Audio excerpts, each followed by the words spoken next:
নমস্কার। এমনিতেই কাজকর্ম নেই বর্তমান বাজারে, সেটা সকলেই ভালো করে জানেন। তার উপরে হয় কি, যে সমস্ত বেকার ছেলেমেয়েরা রয়েছে কন্যে হয়ে কাজের সন্ধানে ঘুরে বেড়াচ্ছে এদিক থেকে ওদিক, তারাও কি করে, ফেসবুক থেকে শুরু করে ইউটিউব থেকে শুরু করে নানা রকম টেলিগ্রাম চ্যানেলেও তারা জয়েন হয় এবং কাজ খোঁজার চেষ্টা করে। যদি কোনো রকম একটা ভালো কাজ যদি পাওয়া যায় তো তাদের ফিনান্সিয়াল কন্ডিশন একটু হয়তো ঠিক হয় এই ভেবে। তো তারপরে হয় কি, বেশ কিছু অসাধু ব্যক্তি রয়েছেন, মানে তার মধ্যে নারী পুরুষ নির্বিশেষে লোকজন রয়েছেন আর কি।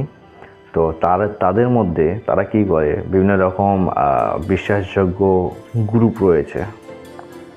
সেটা হচ্ছে হোয়াটসঅ্যাপ গ্রুপ হতে পারে, বা আপনার নির্দিষ্ট এলাকার নাগরিকবৃন্দ নিয়ে কোনো একটা গ্রুপ হতে পারে, ফেসবুক গ্রুপ হতে পারে, যেখানে হয়তো লাখ লাখ মানুষ যুক্ত রয়েছেন।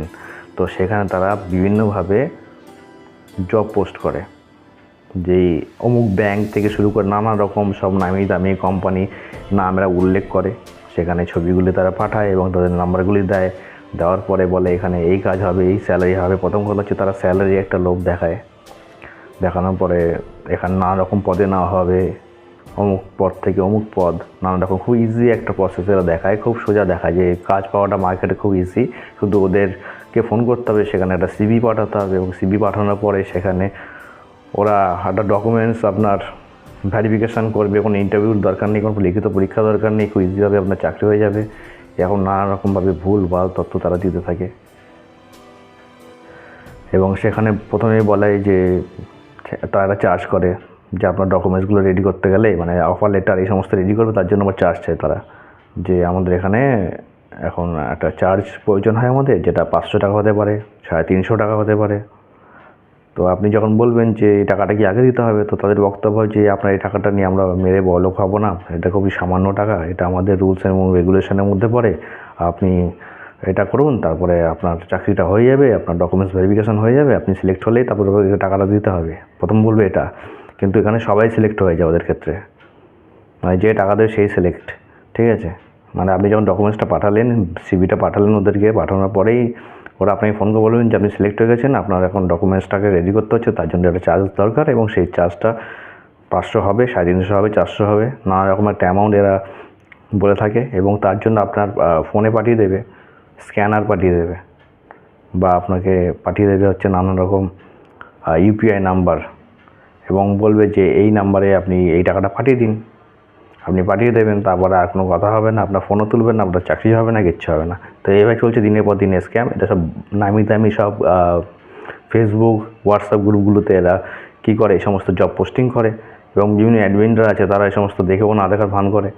তো এইভাবে চলছে, মানে তারা বুঝবে না যে আপনি কী কন্ডিশনে আছেন। দেখা যাচ্ছে আপনি মরা মানুষ, আপনাকে আরোই মেরে ফেলবে, এরকম একটা বিষয় আর কি, মানে যেইভাবে ইনকাম করা যায় আর কি। তো ওরা তো 400-500 টাকা মেরে তো বড় লোক হবে না, আপনার কাছ থেকে 500 মারলো, মেরে তো আর বড় লোক হবে না। আপনার মতো 10 জনের কাছ থেকে যখন 500 মারবে, হয়ে যাবে পার ডে 5000 টাকা। ঠিক আছে, তো এইভাবে তাদের একটা আর্নিং হয়। তো এরা মানুষের ইমোশন নিয়ে খেলে, মানুষকে ঠকাতে এরা একবারও চিন্তাভাবনা করে না। ঠিক আছে, এদের মানসিকতা বোধ নেই, কিছু নেই, এরা এইভাবে করে। তার মধ্যে নারী পুরুষ নির্বিশেষে সবাই যুক্ত রয়েছে। ঠিক আছে, বর্তমান কাজের অবস্থা তো এতটাই খারাপ, বলে বোঝানোর মতো নয়। তারপরে এরা এইভাবে স্ক্যাম করে যাচ্ছে। ঠিক আছে, নিজের নৈতিকতা বোধটাকে বিক্রি করে, সেটা সেক্ষেত্রে কিছু বলাই নেই। সেখানে অনেক মেয়েরাও রয়েছে যুক্ত, অনেক ছেলেরা রয়েছে, নানান বয়সের লোকজনেরা রয়েছে যারা এভাবে স্ক্যাম করে যাচ্ছে দিনের পর দিন, নামি দামি সংস্থার নামে, ব্যাংকের নামে, নানা রকম ইলেকট্রিসিটি বোর্ডের নামে, যে এই সমস্ত জায়গায় চাকরি হবে, নামি দামি হাইফাই সব কোম্পানিগুলির নামে খুব ইজিভাবে এদেরকে চাকরি হয়। এই সমস্ত নানা রকম ভুলভাল বক্তব্য এটা পেশ করে, মানুষেরকে একেবারে নিশ্চয় করে তুলছে এরা দিনের পর দিন। তো এই বিষয়ে একটা সতর্কবার্তা দেওয়ার দরকার ছিল, যেই জন্য বললাম যে কোথাও এভাবে আপনি টাকা দেবেন না ডকুমেন্টসের নামে। কারণ আপনাকে বলবে, আপনি মনে করবেন যে হ্যাঁ 400-500 টাকা হয়তো খুব সামান্য টাকা, তো আমার কাগজপত্র রেডি করতে গেলে এত টাকা হয়তো খরচা হতেই পারে। এখন ভুলভাল বুঝে আপনি বলবেন কাজ তো আমার দরকার, তো একেবারে আপনার কাছে কাজ নেই, তারপরে আপনি 400-500 টাকা দেবেন, যেটা হয়তো আপনার বাড়িতে হয়তো 2 দিন হয়তো সংসার হয়তো চলে যেত, তো সেই টাকাটাও আপনার চলে যাবে, সেটা ফেরত আসবে না। তো তো সবসময় বিতর্ক মানে দূরে থাকবেন যে ব্যক্তি, আর বিশেষ করে দেখবেন যে এই সমস্ত জবগুলি পোস্ট করে সেই সমস্ত ব্যক্তিরা যাদের হয়তো প্রোফাইল পিকচার আছে একটা, ফেসবুকের দিকে দেখবেন এদের প্রোফাইলে গিয়ে এদের অ্যাকাউন্ট আছে ফেক অ্যাকাউন্ট, কোনো মেয়ের ছবি দেওয়া আছে কিন্তু মেয়ের ছবি হয়তো একটাই পাবেন, দুটো পাবেন, বুঝতে পারবেন, ঠিক আছে? বা নতুন একটা অ্যাকাউন্ট খুলে বসে আছে ফেসবুক অ্যাকাউন্ট, এবং সেই অ্যাকাউন্ট থেকে তারা এই সমস্ত ধরনের পোস্ট করে থাকে। তো ভ্যারিফাইড অ্যাকাউন্ট থেকে পোস্ট করলে চেনা জানা কোনো ব্যক্তি যদি পোস্ট করে থাকে তো সেই বিষয়টা আলাদা, কিন্তু ম্যাক্সিমাম ক্ষেত্রে কী হয়, যখন একটা বড়ো গ্রুপে যারা পোস্ট করে এরা একটা ফেক আইডি বানিয়ে সেখানে পোস্ট করে, তারপরে নানা রকম লোক, এদের একটা টিম থাকে, একজন পোস্ট করে একজন ফোন করে, ফোন নাম্বার দেওয়া থাকে আগে ব্যক্তির, তো এরকমভাবে নানা রকমভাবে বোঝাবে এবং প্রথমে এরা লোভ দেখাবে আপনাকে জবের, আপনার এত সুন্দর জব থাকবে, এই থাকবে সেই থাকবে, আপনার সপ্তাহে এই 2 দিন কাজ ছুটি আছে, 5 দিন কাজ আছে, আপনি হলিডে পাবেন, আপনার মাসে মাসে এত টাকা করে বাড়বে, বছরে বছরে এত টাকা করে বাড়বে, আপনি এই স্যালারি পাবেন, আপনার কাজ কিছুই না, খুব সামান্য কাজ, খুব ইজিভাবে চাকরি হয়ে যাবে এখানে। তো এই সমস্ত লোভে পড়ে আপনি এই ফাঁদে পা দেবেন না, এদের থেকে সাবধানতা অবলম্বন করবেন। চারিদিক যে দিনকাল পড়েছে, কোনো ভালো কোনো কাজের সত্যি বড্ড অভাব আছে। ম্যাক্সিমাম কী ধরনের কাজকর্ম আছে সেটা আপনারা সকলেই জানেন, কেমন ধরনের কাজ অ্যাভেলেবেল রয়েছে।